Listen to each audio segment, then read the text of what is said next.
There's nothing funny about the amusement tax under consideration by the Radnor Township Board of Commissioners. That and more in this edition of Commissioner's Corner with Jake Abel, Commissioner of the 6th Ward. I'm Rick Anthony.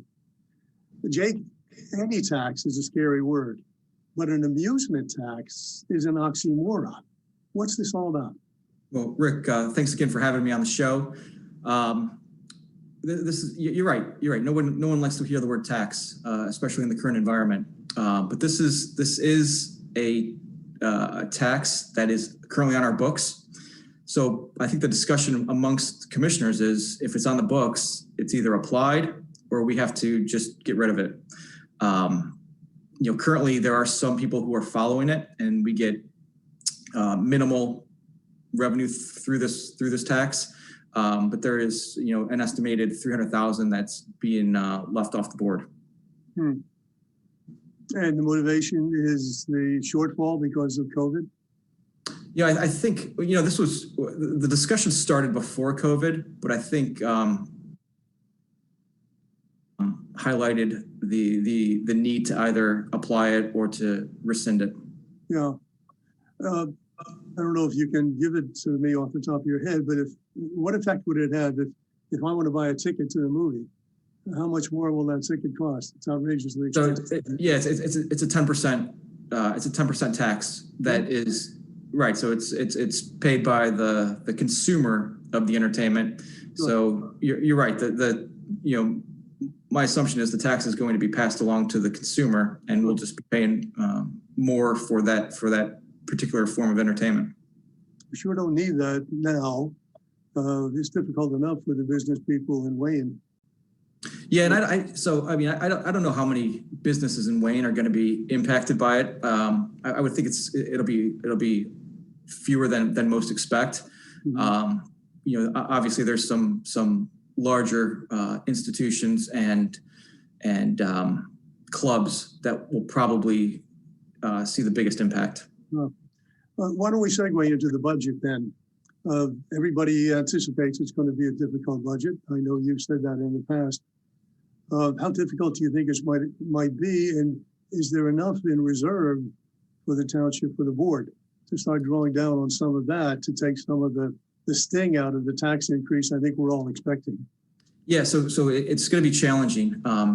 And challenging in the sense that we're not going to see the revenue that we had forecasted prior to COVID. But it's also, to me, it's an opportunity. It's an opportunity to look at areas where we may not be as efficient in our spending, areas that may be able to cut, and then opportunities to look at for the future where we can be more efficient and utilize more technology over manpower. And in no way am I insinuating or implying that we should be cutting staff, but yeah. There are opportunities out there where we can be more efficient. Yeah, well, doesn't that suggest there should be an initiative underway now for a committee or committee of the board or some outside group to take a look at the budget, come up with recommendations as to what could be cut, eliminated, without adversely affecting the services that the township provides to residents? We have a committee currently staffed. There's a quorum, the CARFAC committee, that should be looking at these issues. I don't know that anyone at the board level or staff has requested that they took a look at this issue, but it's definitely that one that we should be looking at and that we should be having continuous conversations about. Well, is it too late? Here we are. Yeah, I think it's going to be too late for this budget cycle, but it's something, I don't think, the vaccine's not happening overnight, so this is going to impact next year as well. So it's a conversation that we should be prepared for, better prepared for at this point next year. But just to go back to your question on the reserves, this is an issue I brought up last year where we had a shortfall, and we have close to $9 million in reserves. And instead of dipping into that and spending down the reserves to cover the shortfall, the board decided to do another tax increase on the residents. My hope this year, knowing that we're going to have another shortfall, is that we do not pass so in my time on the board, do not pass a third consecutive tax increase on residents, and that we look to utilize the reserves, which is why it's there. Yeah, well, we live in hope that common sense will prevail. You mentioned, new subject, but you mentioned somewhere along the line bridges that are regularly hit by oversized vehicles, trucks, and so on. And you specifically mentioned King of Prussia, the bridge at King of Prussia Road. And I've seen that very, very often. And you just wonder what those drivers are thinking when they approach the bridge. But you also mentioned the walkway under the bridge, which is really dangerous. I've walked it myself. Oh, what can be done, by whom, and under what circumstances to fix that problem? Not just the bridge, because I know some work had been done about a couple of years ago to try to, can you elevate the bridge? You cannot elevate the bridge. I mean, the cost involved in that, it wouldn't be doable. So what is doable? So we've had discussions about having some sort of technology prior to, that would be a detection system prior to arriving at the bridge that would alert drivers if they're over of the clearance. Yeah. Those conversations are ongoing. We've been talking about this for close to 18 months now.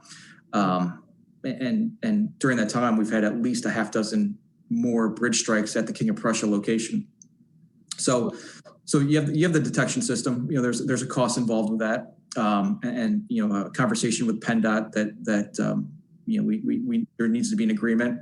But you're right. There's multiple issues here. There's the bridge strike, which everyone seems to focus on. Yes. We had discussions last week about fining the drivers. So it's not only a fine for hitting the bridge, but it's a fine for recouping all of the resources and expenses for response, cleanup, etc. But the one thing that we've failed to talk about is safety, and safety for the pedestrians who are the most vulnerable in this situation. So you've been through that tunnel. It's a few barriers that have been put there, and it provides a narrow walkway from the station, out to I guess crossing King of Prussia Road. Yes. In my mind, it doesn't make sense. I mean, we know it's a dangerous spot, and we're continuing to let residents and pedestrians transit through that area. So there doesn't seem to be any other support for it on the board that we need to do something about it. But every time we have that discussion, I'll continue to raise the safety concern, and hopefully until the bridge strike issues resolved, or at least there's some sort of technology in place to prevent it, we find another way to move the pedestrians around that area. The bridge is under whose jurisdiction? Is it PennDOT? Is it the railroad? What is it? So the bridge, it would be PennDOT, but Amtrak has to be involved in it. Yeah. And as you said, there are sensing devices now. They're all, my God, they're everywhere, that could easily be installed to send an alert or a signal or something as the vehicle approaches. We've done everything possible. We've had all the players in the room to have this discussion. I mean, if you're in that one specific area, King of Prussia Road, before you go under the bridge, you would have seen up to 7 or 8 signs that give the height restrictions. So, that's not working. Something else has to be done. Let me go back to the budget for a moment. What about capital expenses? Will they be hit as well? Are there any really important projects that you think are in jeopardy because of budget? Well, have those already been accounted for in the longer range plan? Well, I mean, we have a long-term plan on the capital projects. My recollection, my understanding is that in this budget for 2021, there will be no new capital projects. Mm-hmm. So, will there be anything eliminated that you're aware of? Well, no project that's been funded and is underway will be eliminated. I mean, those efforts will continue, mm-hmm. But not having the discussion and not really going through exactly line by line, I think that's the right way to go for 2021. Is that we're not incurring any major expenses if those can be pushed off for a year or two. Jake, I'm not even sure this is in your ward, but I have to mention it to you because if it's not in your ward, perhaps you could mention it to one of your colleagues on the board. The intersection of Radnor Road and Conestoga Road, I think it's the northeast corner. As you come down Radnor Road, cross over Conestoga Road, at that corner, there is a curve. And unless you have learned from previous experience how to navigate that curve, you can blow the sidewall of a tire, you can really do damage to a wheel cover, or you can do even worse because you have to veer a bit to the left into the oncoming traffic lane and then quickly move back into your lane. It really is a hazardous corner. And as I said, people who are not familiar with it hit it regularly. I am familiar with it and I hit it regularly. All somebody has to do is lower that curve, but it's been that way for years. Well, I'm familiar with the intersection, but I usually travel east to west on that road, never north to south. But I'll raise that with it's got to be Ward 3. So Commissioner Enderle, I will send him a note and just put it on his radar screen and see if we can get somebody out there to take a look at it. Please, it really is, and in the wintertime it's even worse because of ice and snow and so on. You're winding, or rather you will be winding up your last year in your term as commissioner. What thoughts are in your mind as you think about the next year, but also the last few years? Well, and the legacy you hope to leave as a commissioner in the Sixth Ward. Well, the first thing I think about is how time flies. I mean, it's gone by really quick. And the other thing that I constantly think about and am reminded of by residents is in the Sixth Ward, we've had the benefit of having really good commissioners. So in my time, going back to Commissioner Masterson, my predecessor, Commissioner Curley, who I still talk to regularly and seek advice on. So, I hope when my time ends and whenever that may be, that I'm thought of in the same light as my predecessors. But thinking about the last 3 years, Ward 6 doesn't look the same. There's been a lot of changes, and I think changes for the good. So just to go back through a couple of them, you go to our parks now. Not only do we have newly renovated parks, but those parks are smoke-free, they're tobacco-free. Something I hear about from parents and kids all the time. We're working on getting our roads resurfaced.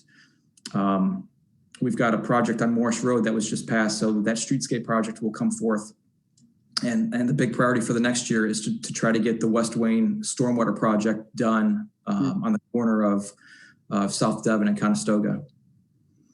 So it's been a great 3 years. I've enjoyed every moment of it, and look forward to continued success in this final year of the term. Yeah. Jake, you couldn't possibly have enjoyed every moment of it. I mean, there are a few that I know about some of those moments. Yeah, there are a few that I could have done without. But I've really enjoyed these opportunities to get on your show and have these conversations for the residents to be able to see and listen to what's going on. Well, it's courtesy of MLTV 21 because, as you know, this is a series of shows that are done almost in the public interest to keep residents aware of what's going on as we are discussing various projects and needs and problems in the township. I dare say, however, that the township, the Sixth Ward, is certainly better off as a result of the diligence, your diligence in driving some projects. And we can go into those at another time. I wish you well as we wrap up this year and head into the next. I hope and pray your family is safe. And that when we get into the first quarter of next year, we'll be able to look back and say, well, the virus is finally in the early stages of being controlled, managed, and we can get to whatever. We hope. Yeah, hope and pray. Jake, thank you very much. This has been Commissioner's Corner, a public service of MLTV 21, in the interest of, as I said earlier, keeping people apprised of what's going on in Radnor Township and how government affects your life. Until next time, take very good care of yourselves